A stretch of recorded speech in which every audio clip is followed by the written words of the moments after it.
Myanmar, Thailand में भूकंप के कारण इमारतें ढह गईं, कई लोगों की मौत। म्यांमार भूकंप समाचार। भूकंप का प्रभाव इतना तीव्र था कि करीब 900 किलोमीटर दूर बैंकॉक में एक ऊंची इमारत ढह गई, जिसमें 2 मजदूरों की मौत हो गई और 40 से अधिक लोग फंस गए।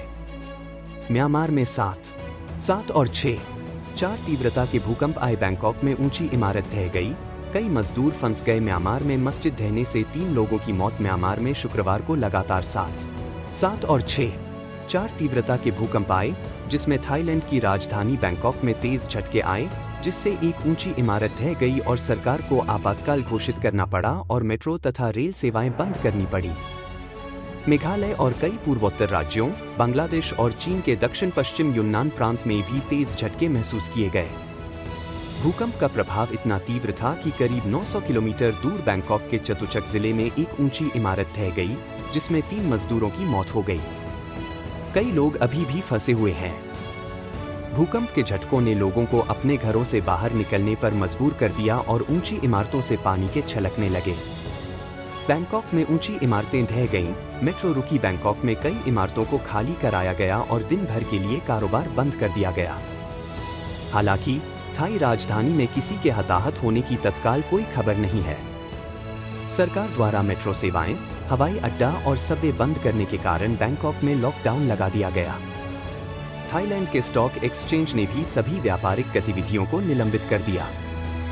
थाईलैंड के चियांग माई के एक निवासी ने एएफपी को बताया, मैं घर में सो रहा था और फिर मैं अपने पजामे में जितना हो सका इमारत से बाहर भागा। बैंकॉक के एक मॉल में मौजूद स्कॉटलैंड के एक पर्यटक ने कहा कि इमारत के हिलने पर चीख पुकार मच गई और बहुत घबराहट होने लगी। अचानक पूरी इमारत हिलने लगी। बहुत चीख पुकार मच गई, बहुत घबराहट हुई, लोग एस्केलेटर से नीचे की ओर भाग रहे थे। मॉल के अंदर बहुत धमाके और दुर्घटनाएं हो रही थीं। एक्स में बाढ़ आने वाले भयावह वीडियो में इमारतें और मॉल हिंसक रूप से हिलते हुए और लोग घबराकर सड़कों पर भागते हुए दिखाई दे रहे थे। एक अन्य वीडियो में एक 30 मंजिला गगनचुंबी इमारत के किनारे पर एक इन्फिनिटी पूल से पानी गिरता हुआ दिखाई दे रहा था।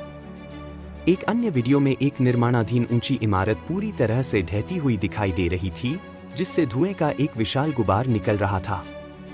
प्रधानमंत्री नरेंद्र मोदी ने कहा कि वह म्यांमार और थाईलैंड की स्थिति से चिंतित हैं और उन्होंने भारत की सहायता की पेशकश की। सभी की सुरक्षा और भलाई के लिए प्रार्थना कर रहा हूं। भारत हर संभव सहायता देने के लिए तैयार है। इस संबंध में हमने अपने अधिकारियों को स्टैंड बाय पर रहने को कहा है। साथ ही विदेश मंत्रालय से म्यांमार और थाईलैंड की सरकारों के साथ संपर्क में रहने को कहा, पीएम मोदी ने ट्वीट किया।